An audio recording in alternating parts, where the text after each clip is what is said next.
नमस्ते शुभ सखी, स्वागत अभिनंदन है आपका कार्यक्रम में।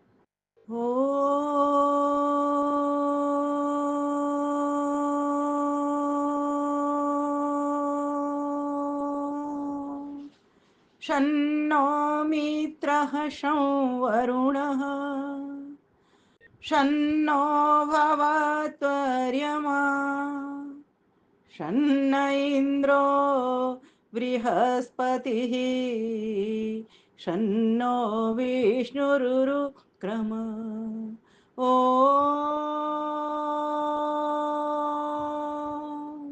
नमो ब्रह्मणे नमस्ते वायो त्वमेव प्रत्यक्षं ब्रह्मासि त्वामेव प्रत्यक्षं ब्रह्म वदिष्यामि ऋतं वदिष्यामि सत्यं वदिष्यामि तन्मावतु तद्वक्तारमवतु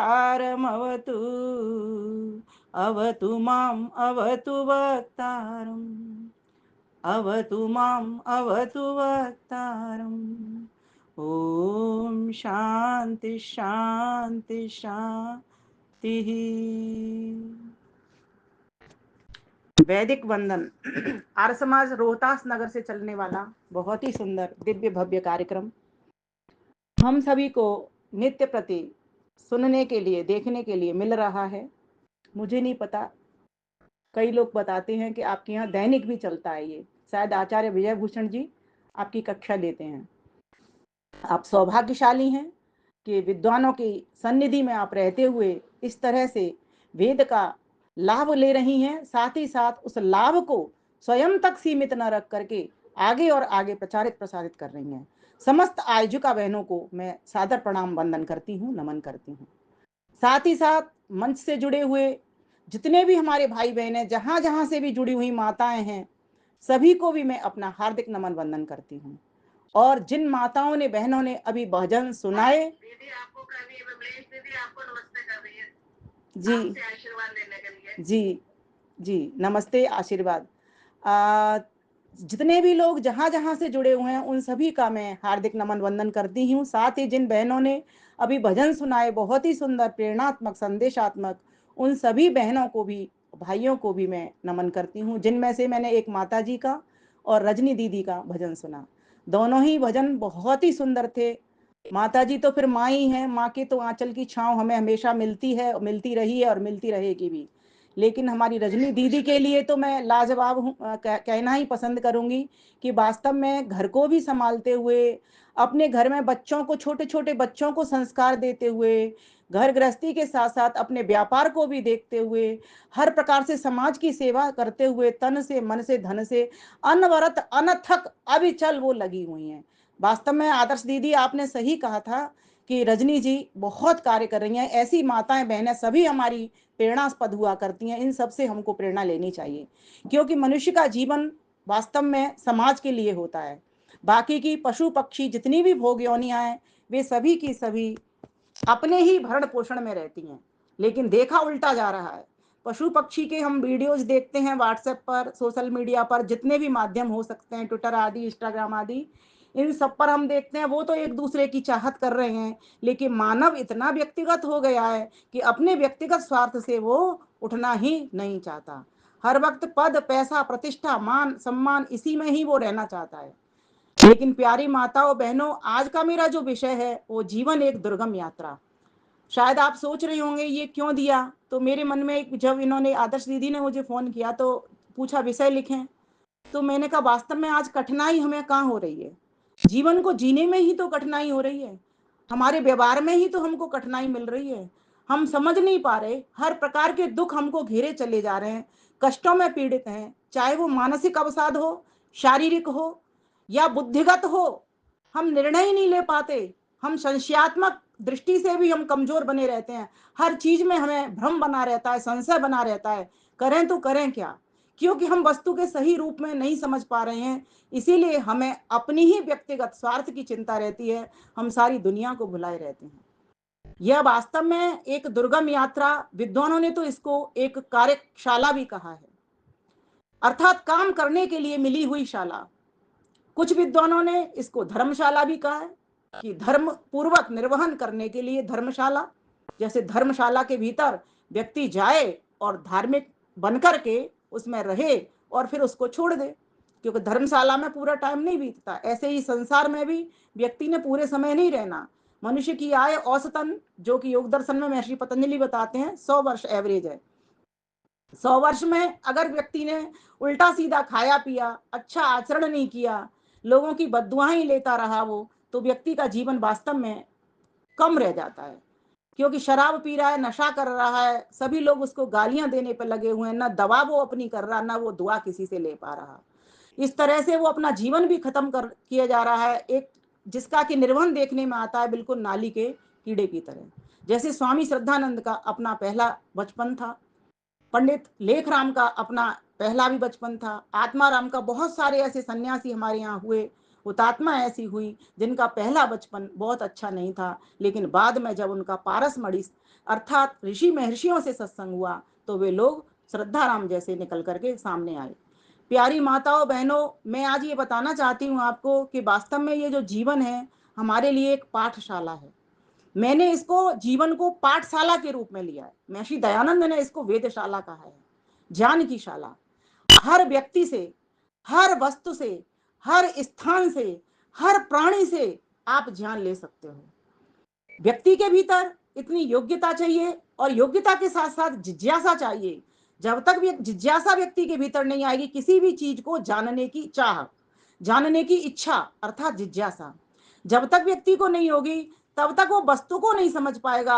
वस्तु को नहीं समझ पाएगा तो उसके साथ व्यवहार भी जो वो करेगा तो उल्टा सीधा करेगा, उल्टा सीधा करेगा तो पतन में जाएगा। जब पतन में जाएगा तो उसका जीवन दुखदायी हो जाएगा और उसकी जो यात्रा है वो बिल्कुल दुर्गम हो जाएगी। दुर्गम अर्थात बिल्कुल कठिन, इतनी कठिन हो जाएगी कि वो हर वक्त ऐसे सोचेगा मेरे लिए तो ये पूरा दिन बोझ बन गया।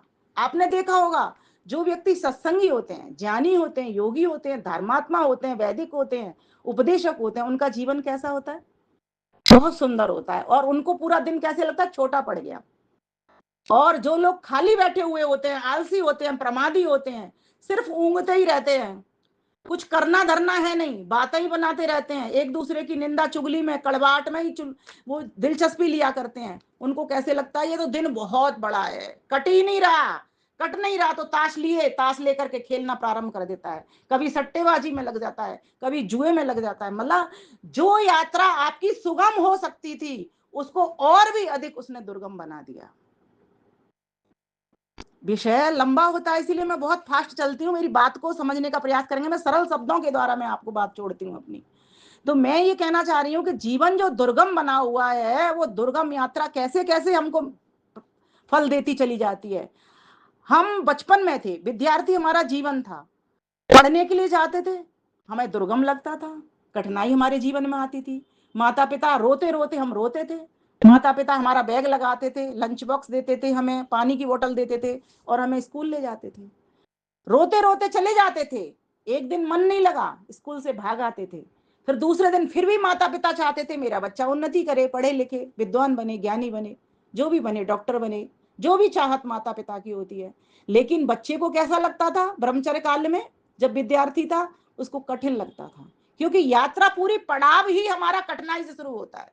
जब स्टार्टिंग अगर आप और देखोगे इसके भी आगे, तो जब गर्भ में थे तो पूरे 9 महीने हमने कैसे काटे थे, बहुत कठिनाई के साथ काटे थे, उसका बयां कोई भी नहीं कर सकता। इतनी स्मृति उसमें नहीं होती। हाँ, इतनी होती है कि जो माँ खा रही है, जो पी रही है, जो बहन कर रही है, जो व्यवहार कर रही है, वो थोड़ा थोड़ा सूक्ष्म बीज रूप में उसके पास आ जाता है, लेकिन वो आकर के बच्चा बता नहीं सकता, क्योंकि तब तक उसके पास बोलने की शक्ति नहीं होती, वो वाणी नहीं होती जो उसको माता पिता और गुरुजन देते हैं, वो व्यवहार करने की कला नहीं जानता जिसके द्वारा भाषा का आपस में संवाद किया जाता है। वहां भी वो कठिनाई से जी करके आया है, लेकिन साथ साथ एक जनेऊ में लिपटा हुआ आता है जो उसको कर्तव्य सुझाता हुआ चला आता है। इस बात को भी उसको गुरुजन बताते हैं जब वो गुरुकुलों के भीतर जाता है, विद्यालयों के भीतर जाता है। कितना बता पाते हैं, कितना नहीं बता पाते, वो अलग विषय है, मैं उस पर नहीं जाना चाहती, लेकिन जो नियम है मैं उसकी बात रही। वहां भी कठिन यात्रा होती है, विद्यार्थी है, पढ़ता है, पाठ याद करता है, बहुत कठिनाई उसको होती है, लेकिन जो विद्यार्थी इस कठिनाई को पार कर जाते हैं, वो अपना याद कर लेते हैं और डिवीजन फर्स्ट लेकर के आ जाते हैं, सुगम कर लेते हैं अपनी यात्रा को। ठीक इसी प्रकार से जब ब्रह्मचर्य को 25 वर्ष तक बच्चा बिताया आता है, उसके बाद गृहस्थ में जाता है, विवाह हो गया, नई बहू आई है, संस्कार उसके अपने थे, इधर संस्कार अलग मिले, पति के, सास के अलग मिले, ससुर जी के अलग मिले, क्योंकि एक घर में सभी एकत्रित हुए हैं, अलग अलग जगह से हुए हैं। बेटे में जरूर माता पिता दोनों का खून है, लेकिन वो संस्कार उसको अपने घर से मिले हैं, उधर बेटी को अपने घर से संस्कार मिले हैं। अब दोनों में समायोजन जब तक नहीं हो जाता, तब तक वो यात्रा भी गृहस्थ की भी हमारी कैसी बनी रहती है, कठिन ही बनी रहती है। प्यारे भाइयों बहनों माताओं, मैं ये कहना चाहूंगी कि वास्तव में ये जो गृहस्थ का जो जीवन मिला है, ये सुगम करने के लिए मिला है, न कि इस परेशानियों में पड़े रहने के लिए मिला। जो स्त्री घर में आकर के, जो बहू घर में आकर के अगर दोनों में तालमेल ठीक प्रकार से बिठा लेती है, वही अपने घर को बना पाती है और अपनी यात्रा को, गृहस्थ की गाड़ी को सुगम कर पाती है। जैसे एक विद्यार्थी जब पढ़ता हुआ चला जाता है, तो कठिनाई तो बहुत थी उसके जीवन में, लेकिन उसने सोचा कि मैंने लक्ष्य लिया है। लक्ष्य क्या लिया है मैंने, मुझे डॉक्टर बन के निकलना है, तो मैं जब तक मेरी डॉक्टर की डिग्री पूरी नहीं हो जाती, तब तक मैं पढ़ता ही रहूंगा, चाहे कितने भी आंधियां आए, कष्ट आए, तूफान आए, मैं अपना काम नहीं छोड़ूंगा। ऐसे ही गृहस्थ में भी एक बहू ये सोच ले, एक या पति भी ये सोच ले कि मैं तब तक 50 वर्ष तक गृहस्थ के भीतर रह रहा हूं, लेकिन ये शिक्षा देगा कौन? ये देंगे हमें गुरुजन, देंगे हमारा वेद विद्यालय देगा, ये जीवन देगा। जो जीवन हमको औरों के जीवन से भी हम सीखते हैं, अपने जीवन से तो सीखते ही हैं, लेकिन अन्यों के जीवन को भी हम देखते हैं। क्यों देखते हैं? जिससे हमारी जीवन की यात्रा सुगम हो सके। देखिए, कोई भी व्यक्ति पूर्ण नहीं है, जीवात्मा हमेशा से अपूर्ण ही रहा है, अपूर्ण ही रहेगा, पूर्ण नहीं होता। पूर्ण तो एक परमात्मा ही है, जिसमें जिसकी पूर्णता पे से पूर्ण सृष्टि बनने पर भी वो पूर्ण ही बचा रहता है। उपनिषद का ऋषि क्या कहता है? ओम पूर्णमदः पूर्णमिदं पूर्णात पूर्णमुदच्यते पूर्णस्य पूर्णमादाय पूर्णमेवावशिष्यते। बोलते हैं ना हम इस मंत्र को, क्यों बोलते हैं? क्योंकि पूर्ण पिता से पूर्ण संसार, अर्थात पूर्ण पिता ने पूर्ण प्रकृति से ये सारे संसार को बना दिया। प्रकृति पूर्ण है, तभी उसने पूर्ण जगत बना डाला। और उस जीवात्मा कैसा है? अपूर्ण है, अर्थात उसको, जीवात्मा को जो भोग और अपवर्ग करना है, इस पूर्ण प्रकृति से करना है और पूर्ण परमात्मा के द्वारा करना है, उसकी सन्निधि में करना है। तो जब अपूर्ण परमात्मा जीव उस पूर्ण परमात्मा से मिलकर के रह लेगा, तो उसको व्यवहार करने की कला आएगी। कैसे कला आएगी? कि पूर्ण के वेद शिक्षा को लेगा, वेद विद्यालय को देखेगा, सारे जीव जंतुओं को देखेगा, कैसे कैसे ये भोग योनियों में क्या क्या करने पर लगे हुए हैं, कर्म योनि के, उभय योनि के प्राणी मनुष्य क्या कर रहा है, देवता लोग क्या कर रहे हैं, असुर लोग क्या कर रहे हैं, इन सब चीजों को वो देखेगा। जब देखेगा तो उसको ज्ञान होगा। इसीलिए महर्षि दयानंद को कहना पड़ा, ये सारा संसार ही आपका वेद विद्यालय है, वेदशाला है, ज्ञान की शाला है। पढ़ो, जितना पढ़ सकता है, जितना अनुभव ले सकता है, व्यक्ति को उतना अनुभव लेना चाहिए, क्योंकि बिना ज्ञान के, मैं बार बार कहा करती हूं, आपका जीवन सुंदर नहीं हो सकता। आज हमारा जो जीवन कुरूप बना हुआ है, क्यों बना हुआ है, यात्रा दुर्गम क्यों बनी हुई है? क्योंकि हमको असली में, सही मायने में ज्ञान नहीं है, जैसा ज्ञान हमको करना चाहिए। मुझे नहीं पता मेरा, मेरे पिता माता के साथ कैसा संबंध होना चाहिए, मेरे सास ससुर के साथ कैसा संबंध होना चाहिए, मुझे नहीं पता मेरी देवरानी ठानी के साथ कैसा संबंध होना चाहिए। आप कहोगे हमें तो पता है, पता है तो फिर झगड़े क्यों? जब पता ही है तो झगड़े क्यों? इसका मतलब पता नहीं है, अभी भी वो लापता है वो बात। जब तक जीवन में नहीं आ जाती वो बात, तब तक पता ही नहीं है किसी को। इसीलिए यात्रा कठिन बनी हुई है। इसलिए हमारे विद्वान जन समझाया करते हैं, वेद मंत्र के माध्यम से। आप मेरे साथ बोलेंगे, ओम अश्मन्वतीरीयते सम्रवध्वम् उत्तिष्ठत प्रतरता सखाय अत्रा जहीमो अशिवाये असन् शिवं वयम् उत्तरेम अभिवाजान, उत्तरेम अभिवाजान। मंत्र कह रहा है कि ये जो संसार की यात्रा कैसी है, ये कांटों से, कंकड़ों से, नुकीले नुकीले बर्फीले पत्थरों से भरी हुई पड़ी हुई है। अश्मनवती, अश्मन कहते हैं पत्थर को, अश्मा माने पत्थर, पत्थरों वाली है। कैसी है? सम्रबद्धम, भरी हुई है किससे? नुकीले नुकीले, रियते, भरी हुई है किससे? भरी हुई है नुकीले नुकीले बर्फीले बर्फीले पत्थरों से।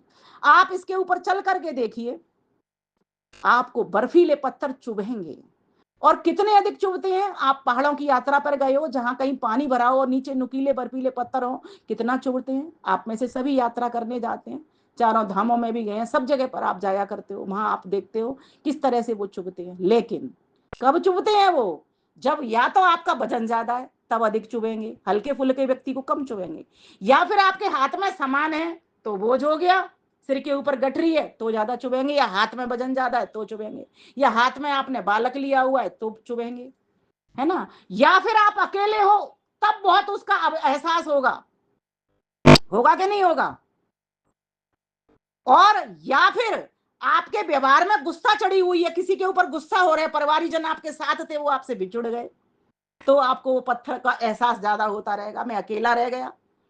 संसार भी ऐसी प्रकार की एक यात्रा है, ये भी दुर्गम है, इसमें सुख भी है, दुख भी है, धूप भी है, छांव भी है, मान भी है, अपमान भी है, सम्मान भी है, कांटे भी हैं, फूल भी हैं, कोई आपको गाली भी देगा, कोई आपकी प्रशंसा भी करेगा।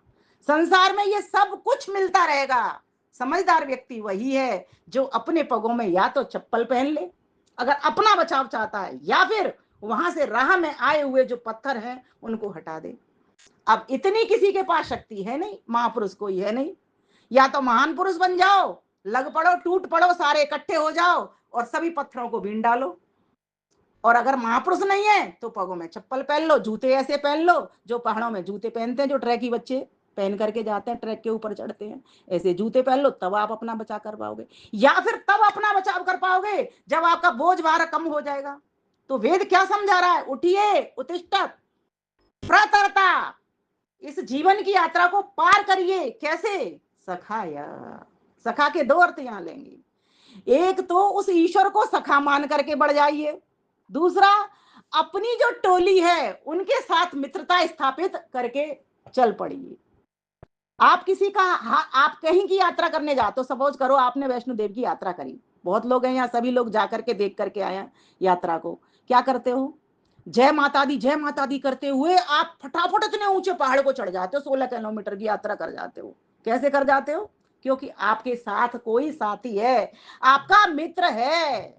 अच्छा इसको छोड़िए, चलिए आपका मकान बनता है, सभी ने मकान बनवाए हैं, सभी को पता है मकान कैसे बनते हैं। आप कारीगरों को देखिए, बोल सरल सा उदाहरण देती हूँ, आप जब चीरी चढ़ती है, छत बनाई जाती है, छत बनती है, तो क्या करते हैं वो लोग, जितने भी कारीगर होते हैं छत चढ़ाते वक्त एक शोर करते हैं, एक आवाज करते हैं बहुत तेजी से, ओम, और चढ़ा डालते हैं। कहां गया वो दुख, कहां गई वो दुर्गमता, अपने काम को वो सफल कर लेते हैं। इसलिए ऋषि दयानंद ने कहा इतना ज्ञान लेकर के आओ कि आप अपनी जीवन की यात्रा को सुगम कर सको। और वो सुगम कैसे होगी, तो वेद ने हमको समझाई। और ऋषि दयानंद चूंकि वैदिक थे इसलिए उनको ये चीज का पता था, ज्ञान था, क्योंकि वो ऋषि थे, महर्षि थे।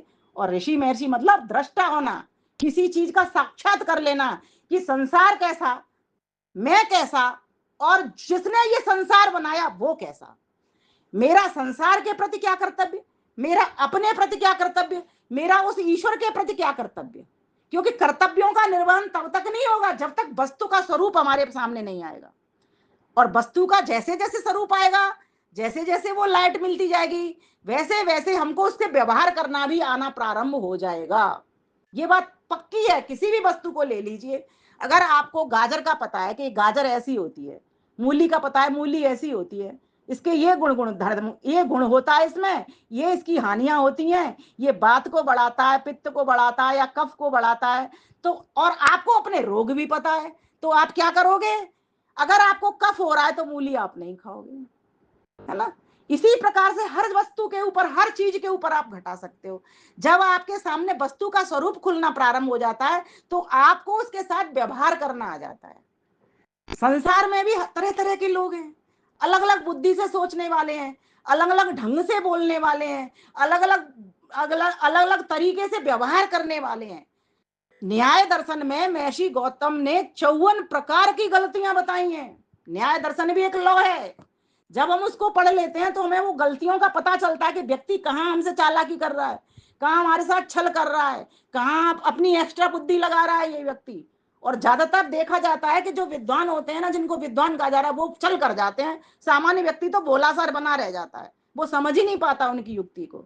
लेकिन ऋषि दयानंद कहते हैं हर व्यक्ति विद्वान बने, हर व्यक्ति ज्ञानी बने, हर व्यक्ति को इतना ज्ञान होना चाहिए अपने दर्शनों का, वेदों का। उसके लिए क्या करना चाहिए? अगर व्यक्ति के पास बहुत कम बुद्धि है तो बड़ी बुद्धि वाले के पास बैठे, उससे ज्ञान ले। और अगर व्यक्ति के पास पहले से ही, कई लोगों के पास मैंने देखा है भले ही उन्होंने वेद नहीं पढ़े, लेकिन उनको व्यवहार करने का तरीका इतना सुंदर आता है, इतना अच्छा आता है, क्योंकि पूर्व जन्म में वो वेद पाठ करके आए, वेद पाठ वो सीख करके आए हैं, इसीलिए वो बहुत सुंदर व्यवहार कर पाते हैं। तो वेद मंत्र क्या कह रहा है हमसे? कह रहे हैं अगर तुम्हें ये जीवन की यात्रा कठिन लग रही है, कठिन तो होती है, आप देखते हो यात्रा करते हो ना गाड़ी में, और आप अकेले बैठे हुए, गाड़ी खाली पड़ी हुई है, आपका मन नहीं लगेगा अगर आपके हाथ में मोबाइल नहीं हो तो। ध्यान देना, उस वक्त मोबाइल साथी होता है, इसलिए आप अकेली यात्रा पार कर लेते हो, क्योंकि आप अकेले नहीं हो, उस वक्त आपके साथ मोबाइल है, संगीत सुन रहे हो, या आप कुछ लिख रहे हो या पढ़ रहे हो। साथी आपको चाहिए ही चाहिए, मनुष्य अकेला नहीं रह सकता। जब समाज से निर्मित है, हर वस्तु उसने समाज से ली है, तो बिना समाज के सहयोग के वो चल ही नहीं सकता। आप सपोज करिए आपको चंद्रमा पे भेज दिया जाता है, आप अकेले हो, कितना डर लगेगा। जो लोग चंद्रमा पे जाने वाले वैज्ञानिक हैं वो तैयार होकर के जाते हैं कि ऐसा लगेगा, पूरी मानसिक स्थिति बना करके जाते हैं। इसलिए इस जीवन की यात्रा में पहले मानसिक स्थिति बनाइए। क्या, कैसे बनाइए, मैं आपको वो बताना चाहती हूँ। आप हॉस्पिटल में जाते हो, ऑपरेशन आपका चल रहा है, होने वाला है, मतलब अभी शुरू नहीं हुआ, आप मानसिक स्थिति बनाते हो। कैसे बनाते हो? जिससे आपकी यात्रा सुगम हो सके, कि मुझे इस ऑपरेशन को कराने के बाद 1 महीने बेड पे रहना होगा, ऑपरेशन के बाद 4 दिन तो मेरा दर्द होगा ही होगा, ये पक्का मान के चलो, इसको कोई रोक नहीं सकता। दवाइयों से असर कम जरूर हो सकता है, लेकिन होगा ही होगा। जब आपको पहले से ये पक्का आप कर लोगे, अपनी मानसिक स्थिति को बना लोगे, तो आपको बहुत कठिनाई नहीं होगी। और आपको पता ही नहीं है कि ऑपरेशन के बाद ये चीजें होती हैं और कैसे मुझे इससे निकलना है, तो आप घबरा जाओगे। इसीलिए ये संसार भी जो यात्रा करनी है, इसमें भी आप पहले से मानसिक स्थिति बनाइए। आप बस में यात्रा कर रहे हो, कोई व्यक्ति आएगा आपको उठाएगा भी सीट से, कोई बुढ़िया माता आएगी वो कहेगी बेटा उठ जा, आपको उठना भी पड़ेगा। आप नहीं उठते, आप या तो झगड़ा करिए या माता के प्रति अन्याय करिए। समझ रहे हो मेरी बात को? न्याय वहां नहीं होगा, क्योंकि बूढ़ी माता को आप जगह नहीं दे रहे। इसीलिए जब आप यात्रा करोगे तो आपको 10 तरह के लोग भटकाने आएंगे। कई लोग आपके हाथों में से, पैरों में से चीजें छुड़ा छुड़ा के ले जाएंगे। एक माता जी के मेरे सामने सामने एक व्यक्ति पायल उठा करके भाग रहा था और हमने शोर मचा दिया, उस व्यक्ति को पकड़ लिया। कई बार ऐसा होता है पकड़ में ही नहीं आता और सामान लेकर रफू हो गया कोई। तो ऐसी ऐसी घटनाएं आपके प्रति क्षण घट रही हैं। आप पल में सुखी होते हो, पल में दुखी होते हो। कोई आपको फटाफट गाली भी दे देता है, पड़ोसी से आपका झगड़ा हो जाते हो, कभी कार पार्किंग के चक्कर में, कभी किसी भी चीज से आप फंसे ही रहते हो, फंसे ही रहते हो। इसमें से निकलना सीखिए। मैं अपना ही उदाहरण देती हूँ। कल हम बाहर गए, बाहर जाकर के मार्केट में इतना तगड़ा जाम था कि हम आगे को नहीं खिसक पाए। कोई और व्यक्ति होता तो परेशान हो जाता। मेरे पति और हमने कहा यार ये तो बढ़िया मौका है, घर जाकर के हमको और काम करने, संध्या कर लेते हैं। हम दोनों ने संध्या की, इतनी देर में रास्ता क्लियर हो गया। यात्रा सुगम हुई या दुर्गम हुई? बोलो, सुगम हुई।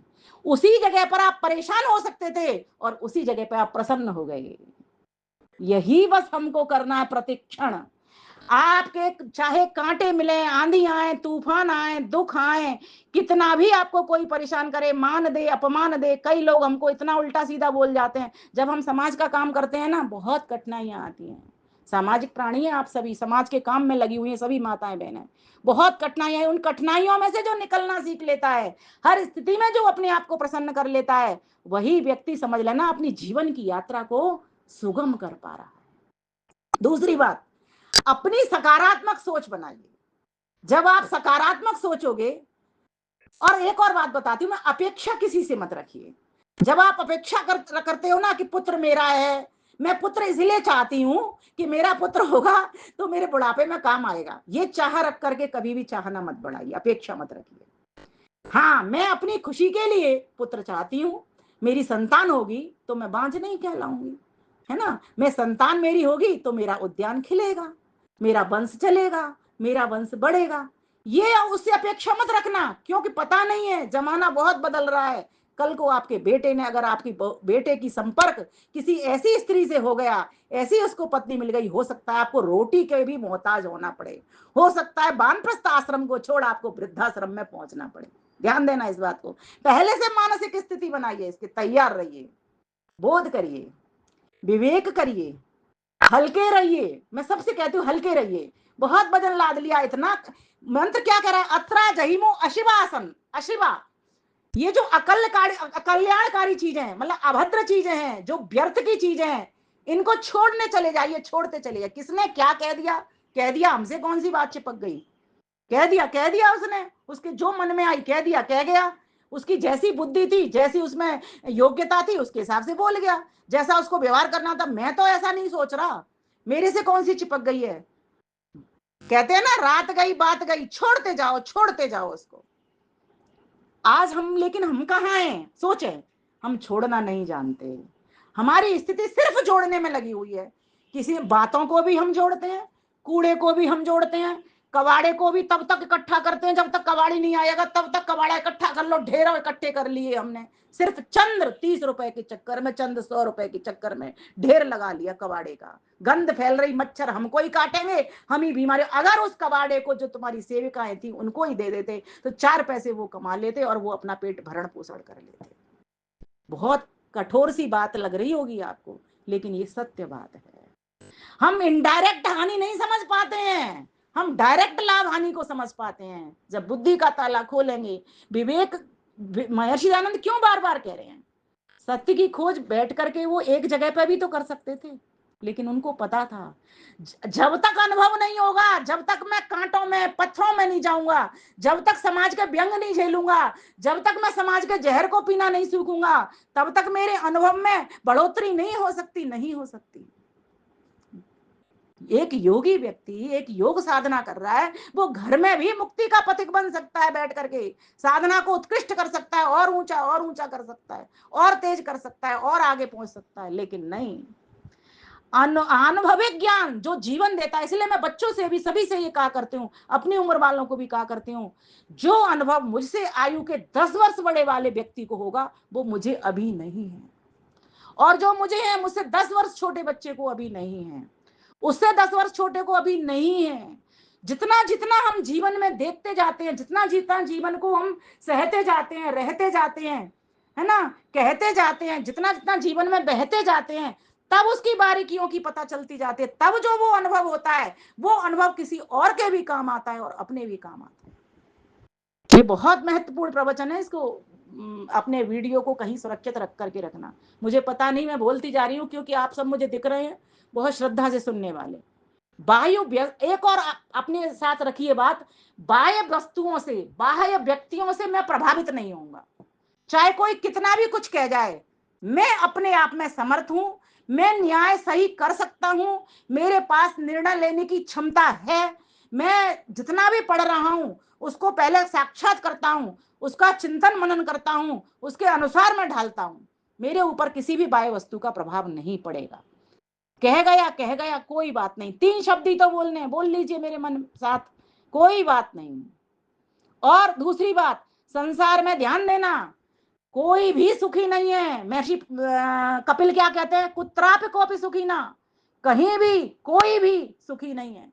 आपको देखने में लगता है दूसरे के यहाँ धन अधिक लगता है, आप उसको सुखी मान लेते हो, धन से आकलन कहते हो।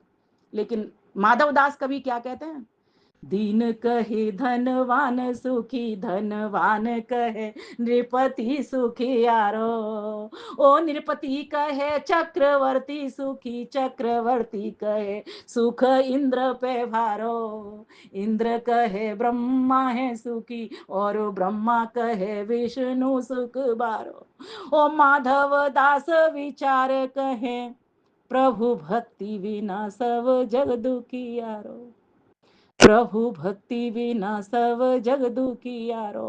आकलन मत करिए धन से, आकलन मत करिए पुत्र पौत्रियों से, आकलन मत करिए उनकी संतानों से, आकलन मत करिए उनकी बहुओं से, आकलन मत करिए उनकी जगहों से, स्थानों से। आकलन करिए तो देखिए वो व्यक्ति कितना जप करता है, पूरे दिन को कितना सुंदर बनाता है, कितना पठन पाठन कर रहा है, उस पठन पाठन को कितना आगे बढ़ा रहा है, कितना प्रचारित प्रसारित कर रहा है, चाहे लेखनी के माध्यम से, चाहे वाणी के माध्यम से, चाहे बुद्धि के माध्यम से, चाहे व्यवहार के माध्यम से, चाहे आचरण के माध्यम से, कितना वो आगे आगे बढ़ा पा रहा है।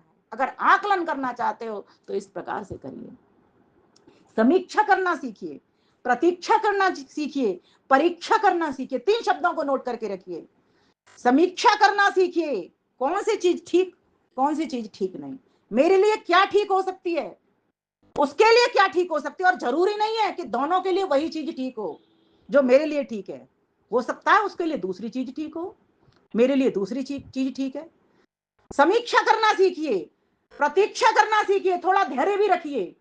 आपने किसी से कोई वस्तु मांगी, उसने आपको नहीं दी, आप क्या बुरा मान के बैठ जाते हो। मैंने उससे कहा था भाई तू अपना एक गीत दे देना, उसने नहीं दिया। आपने इस ओर ध्यान नहीं दिया कि उसकी कितनी व्यस्तता रही होगी, कितनी मजबूरी रही होगी, क्या पता उसे ध्यान भी है कि नहीं। क्या मैंने उसको दोबारा फोन लगाया, क्या मैंने अपनी चाहत उसके समक्ष रखी।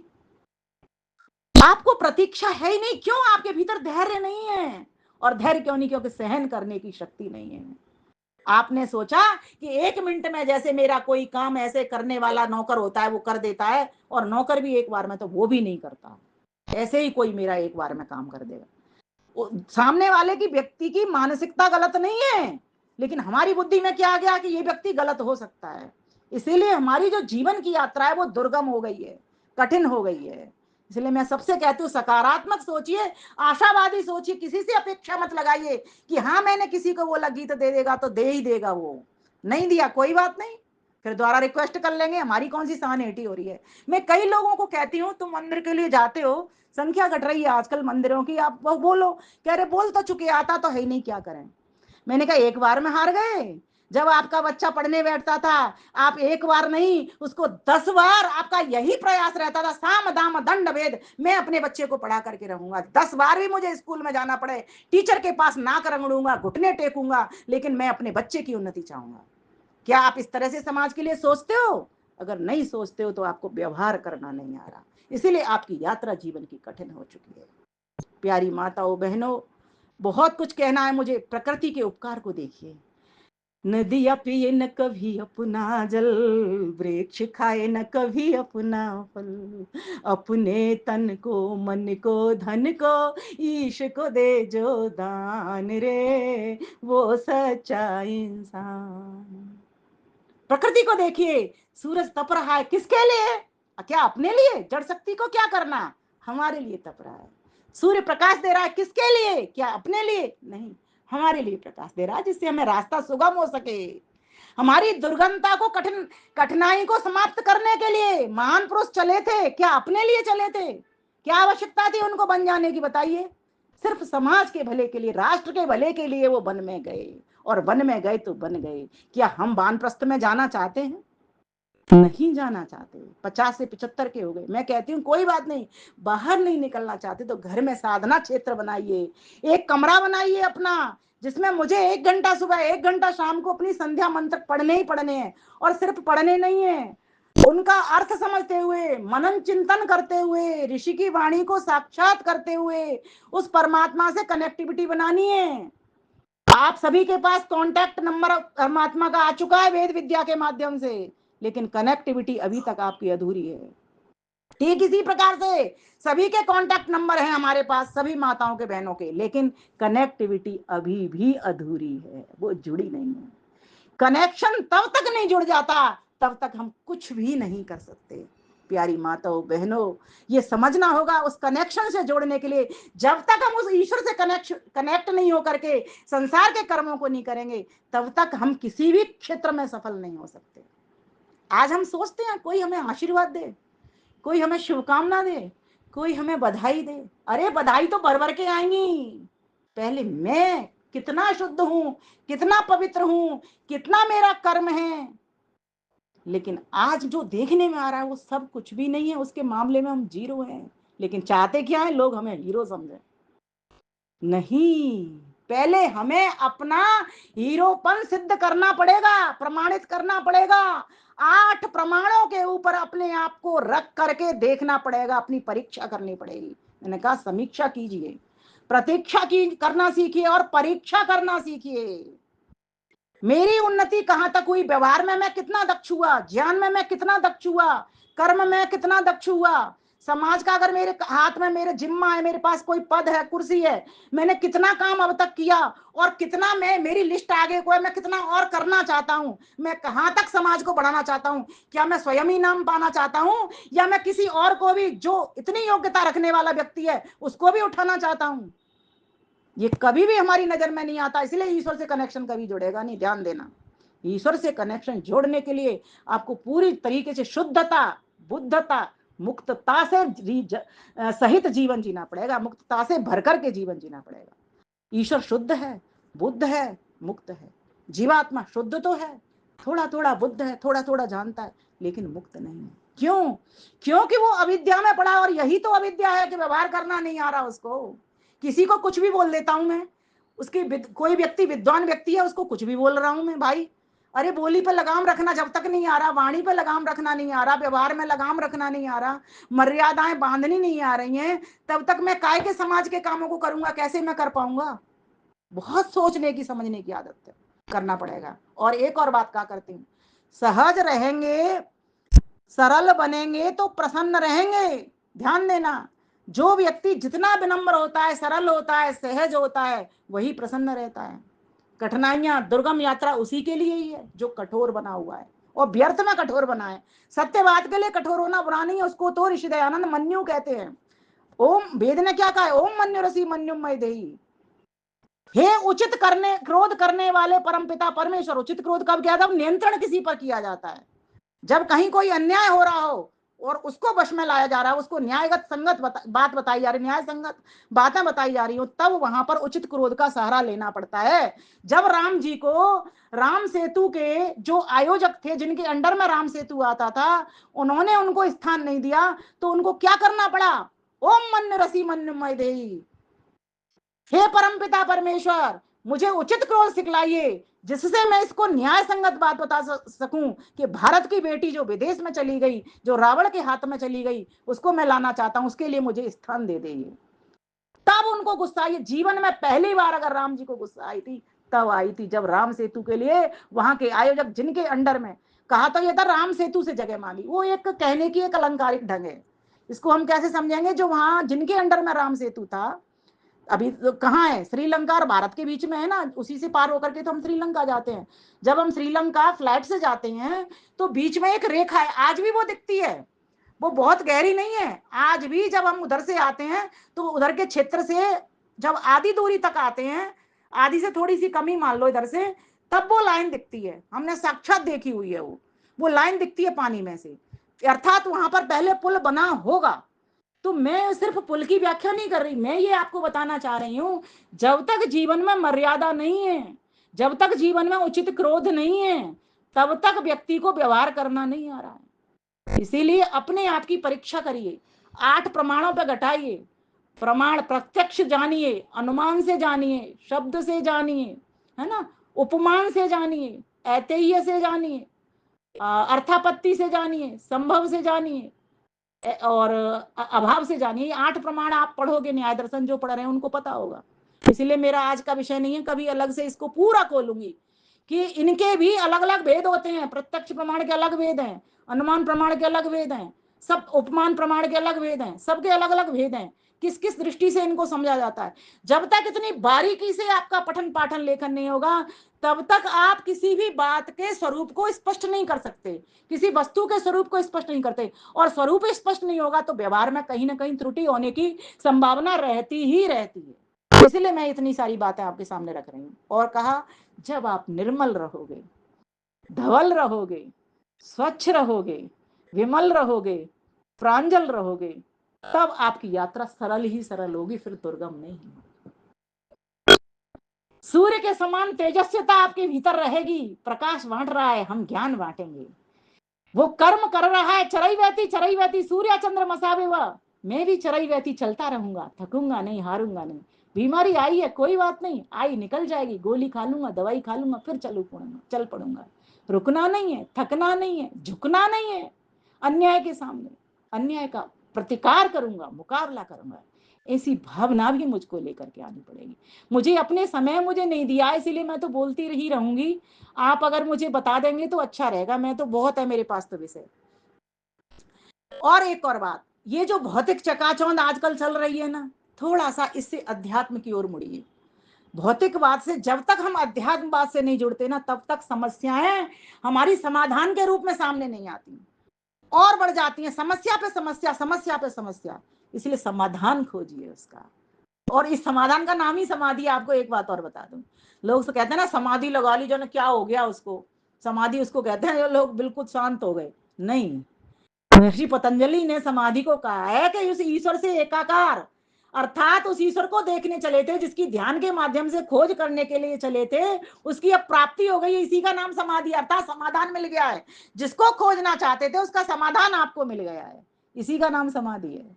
तो परमेश्वर से आप लाभ लीजिए और मेरे साथ गीत का आनंद लीजिए। इसलिए कहा, मंत्र कह रहा है, अत्रा जहीमो, यहीं पर छोड़ दो। किसको? अशिव को, जो अकल्याणकारी बात है, जिनसे तुम्हारा लाभ ही नहीं, ऐसा प्रॉफिट जिनसे तुम्हारा प्रॉफिट नहीं हो रहा। भाई कोई दुकानदार, आप बिजनेसमैन बन जाइए थोड़ी देर के लिए, सोचिए मेरा कोई प्रॉफिट नहीं है, ऐसी दुकान चलाने से लाभ क्या? तो प्रॉफिट करिए ना। प्रॉफिट कहां होगा? जो तुमको प्रॉफिट दे रहा है, फ्री में बिजली कहां से आ रही है? अब ये अरविंद केजरीवाल की बिजली नहीं है। बिजली कहां से आ रही है?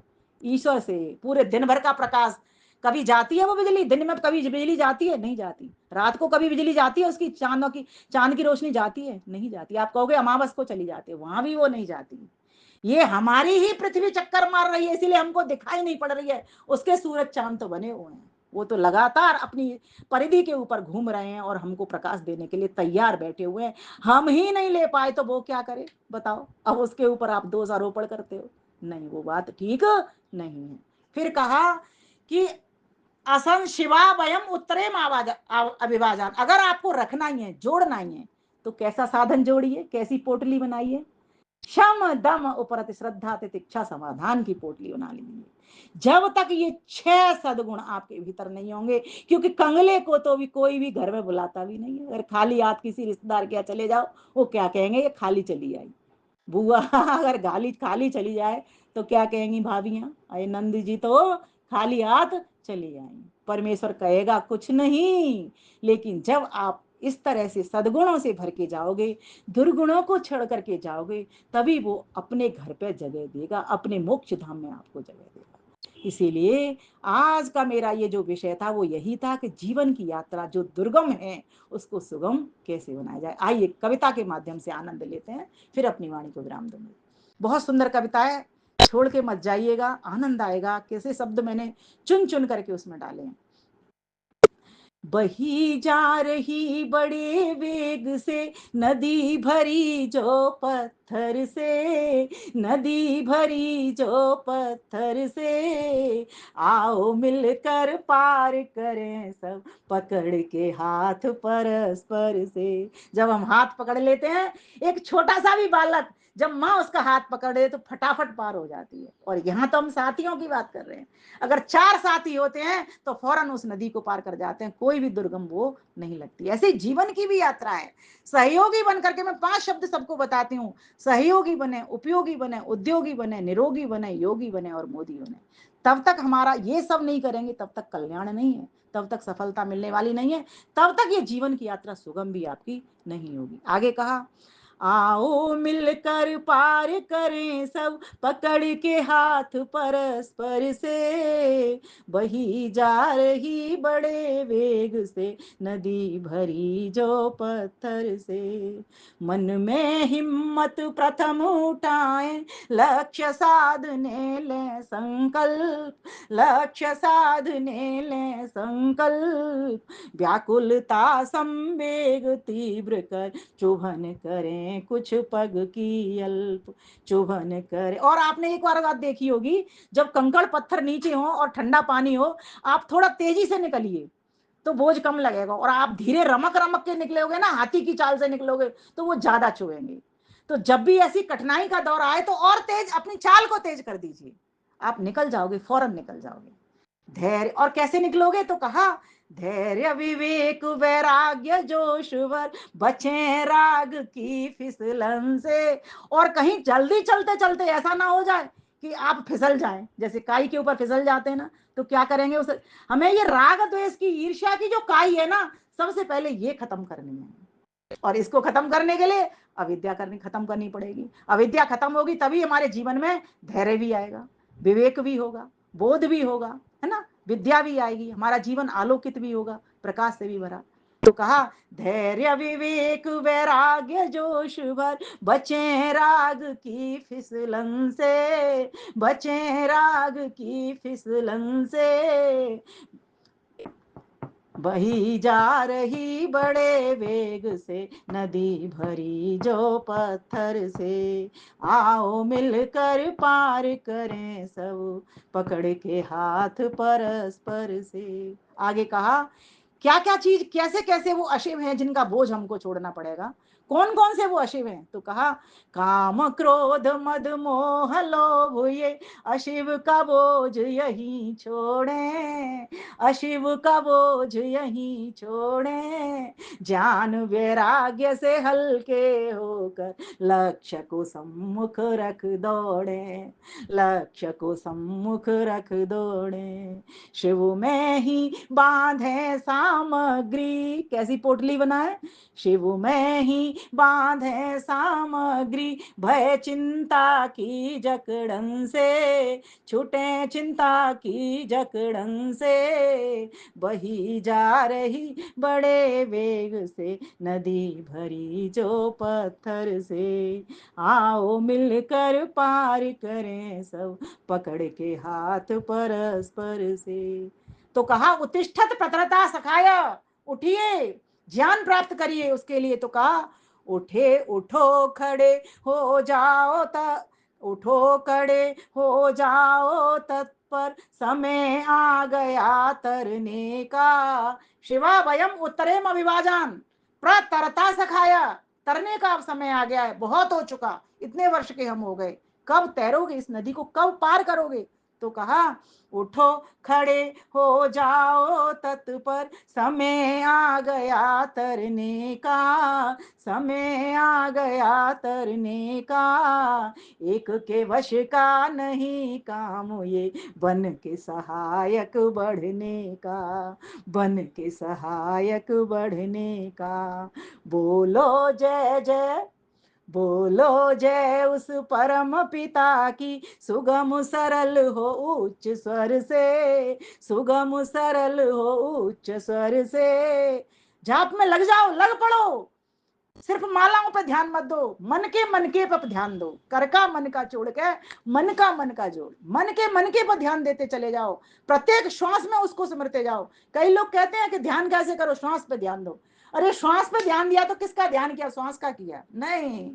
श्वास के ध्यान का मतलब है श्वास पर चलते चलते ओम बोलते बोलते प्रति श्वास में ओम का जप करते करते ओम में, ओम की खोज में ध्यान लगा दो कि वो ईश्वर कैसा है उसके स्वरूप में प्रतिष्ठित हो जाओ। कहा बोलो जय उस परम पिता की, सुगम सरल हो उच्च स्वर से, आओ मिलकर पार करें सब पकड़ के हाथ परस्पर से, पकड़ के हाथ परस्पर से।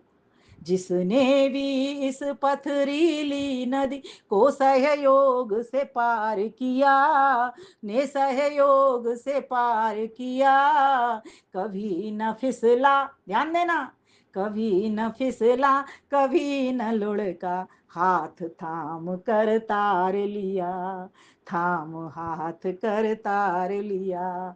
हम भी होकर विमल उसी के, हम भी होकर विमल उसी के, बढ़ते चले ना फंस धस के, बढ़ते चले ना फंस धस के, बढ़ते चले हम हंस हंस के। आओ मिलकर पार करें हम पकड़ के हाथ परस्पर से, पकड़ के हाथ परस्पर से। बही जा रही बड़े वेग से नदी भरी भरी जो पत्थर से, नदी भरी जो पत्थर से, आओ मिलकर पार करें सब, पकड़ के हाथ परस्पर से, पकड़ के हाथ परस्पर से, पकड़ के हाथ परस्पर से।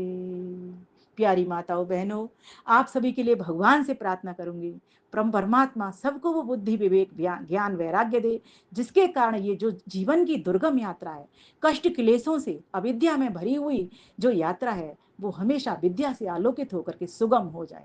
ऐसी प्रार्थनाओं के साथ, ऐसी शुभकामनाओं बधाई के साथ आप सभी के लिए मैं बहुत बहुत धन्यवाद करती हूँ। बहन आदर्श दीदी विजय रानी माता जी के लिए भी बहुत बहुत मैं धन्यवाद करती हूँ, नमन करती हूँ सभी साथियों का, मित्रों का, माताओं का, बहनों का कोटिशः प्रणाम, जिससे कि इतने सुंदर कार्यक्रम की आप शोभा बनते हो, आप इस कार्यक्रम को सजाते हो, बनाते हो, बढ़ाते हो, अपना दर्शन हमको देते हो। बहुत बहुत धन्यवाद। नमस्ते जी। जी, क्षमा कीजिए।